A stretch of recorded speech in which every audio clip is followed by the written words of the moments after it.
जय Hind.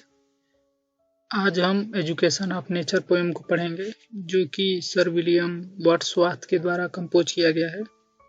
Sir William Wordsworth बताते हैं, the best source of education is nature. ज्ञान का जो सबसे अच्छा माध्यम है वह प्रकृति है, क्योंकि प्रकृति में सभी प्रकार के गुण समाहित होते हैं।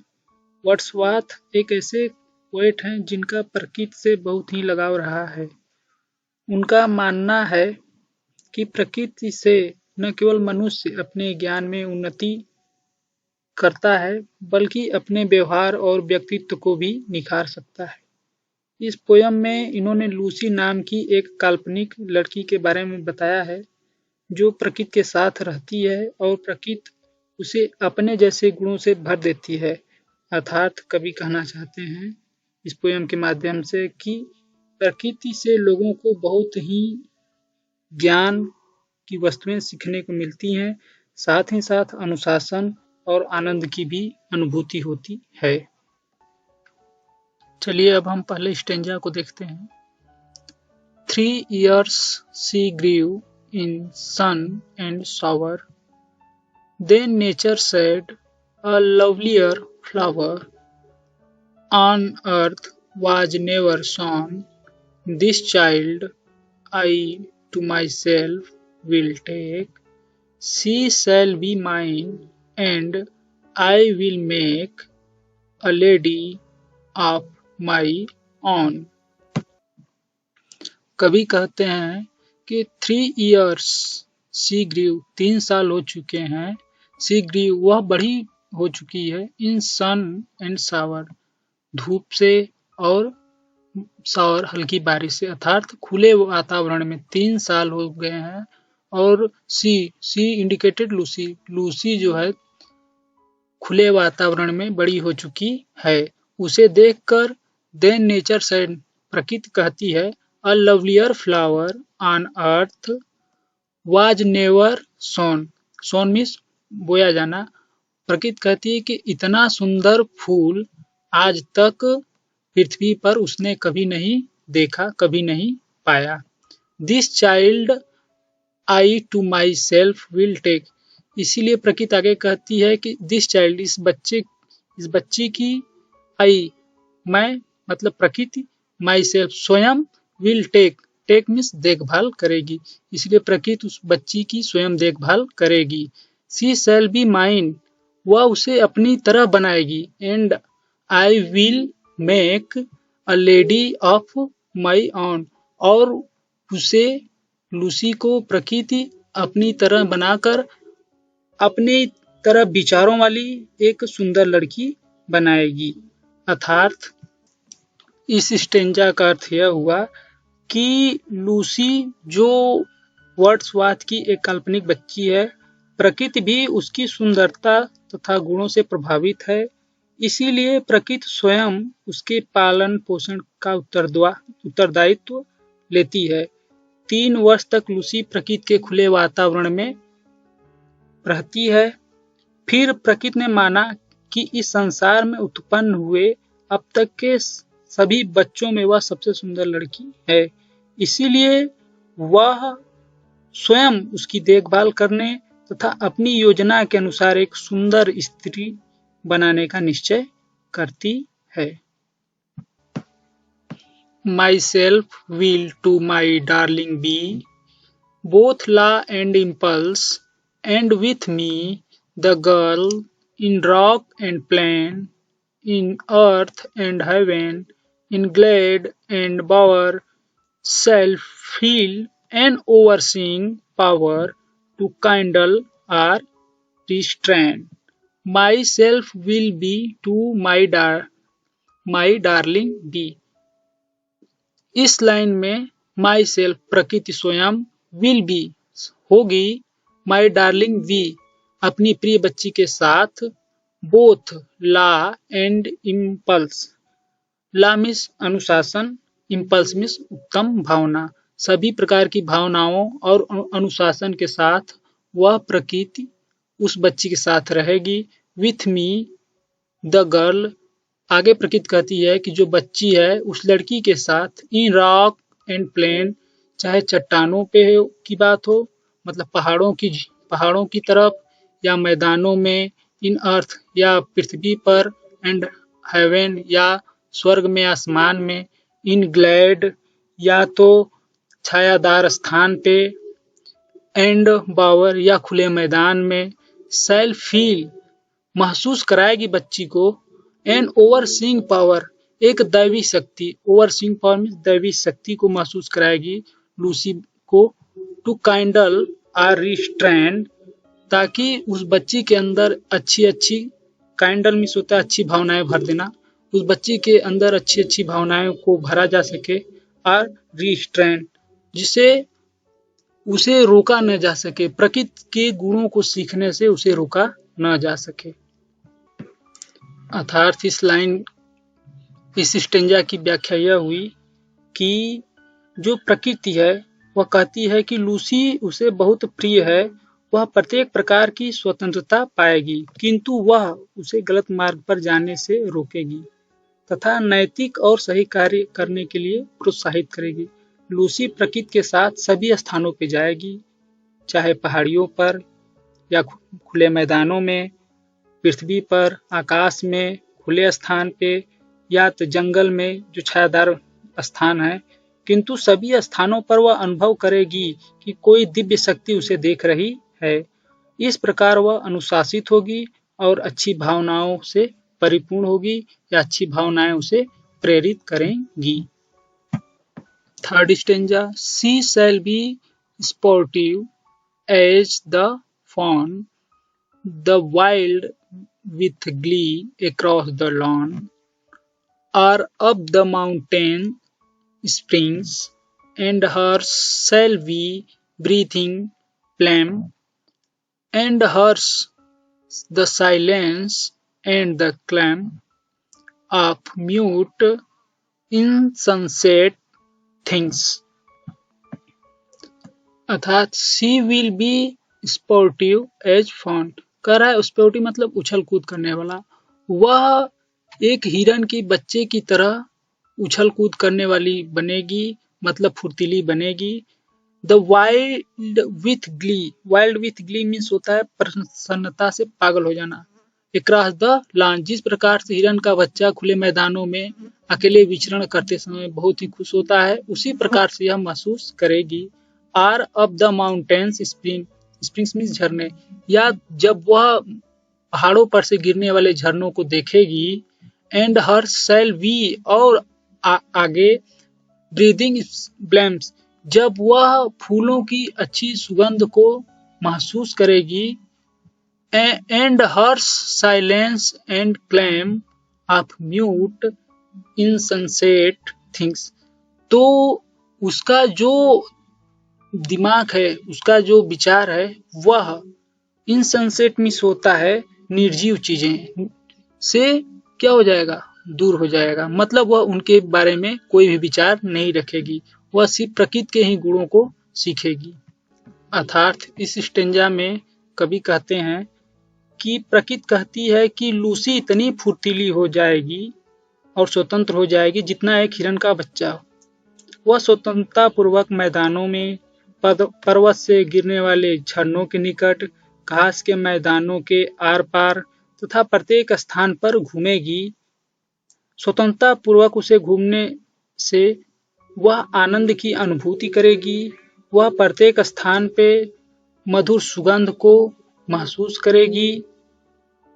वह प्रकृति की निर्जीव वस्तुओं से शांति और गंभीरता से पाठ सीखेगी। Fourth stanza, the floating clouds their state shall lend to her, for her the willow wend, nor shall she fail to see, even in motions of the storm, grace that shall mould the maiden's form by silent sympathy। The floating clouds मतलब आसमान में तैरते हुए बादल। There state means गौरव, यहाँ पे है प्रतिष्ठा, गौरव। लैंड मीन्स प्रदान करेंगे टू हर, मतलब आसमान में तैरते हुए बादल उसे बहुत ही गौरव प्रदान करेंगे। फॉर हर द विलो वेंड, और विलो वेंड यह एक विलो नामक पेड़ होता है, उसकी जो शाखाएं हैं उसे विनम्रता प्रदान करेंगी। नार शैल सी फेल टू सी, इसीलिए वह उन्हें देखने में असफल नहीं होगी। इवन यद्यपि इन मोशंस ऑफ द स्ट्रोम्स, वह जो तूफान है, तूफान उनकी मोशन, उनकी गति को भी भापेगी, मापेगी। Grace that shall mould the maiden's form by silent sympathy, और इस माउल्ड में परिवर्तित हो जाएगी, रूप मिल जाएगा उसे एक किशोरावस्था का। इस साइलेंट सिंपैथी, साइलेंट मीन्स शांत, सिंपैथी मीन्स होता है अनुभूतियों के द्वारा, इन सभी अनुभूतियों के द्वारा उसे किशोरावस्था प्राप्त हो जाएगी। अर्थात इस स्टेंजा में कवि कहते हैं कि लूसी के लिए एक आदर्श स्कूल का कार्य प्रकृत करेगी, जहां वह सहानुभूतिपूर्ण वातावरण में बहुत से गुणों को सिखाएगी।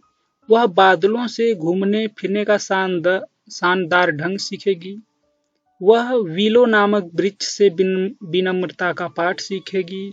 तूफान उसे फुर्तीला तथा शक्तिशाली होना सिखाएगा।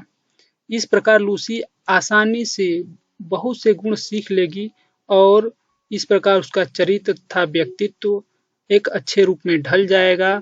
वह किशोरावस्था को प्राप्त कर लेगी। Fifth stanza, the stars of midnight shall be dear to her, and shall lean her ear in many a secret place where rivulet dance their wayward round, and beauty born of murmuring sound shall pass into her face. The star of midnight मतलब अर्धरात्रि में तारों की चमक, shall be dear उसे बहुत ही अच्छे लगेंगे। And she shall lean her ear in many secret places, और वह लीन मीन्स झुकाना, अब कान झुकाना, वह अपने कानों को झुकाकर सुनेगी। इन मेनी सीक्रेट प्लेसेस बहुत ही सीक्रेट मतलब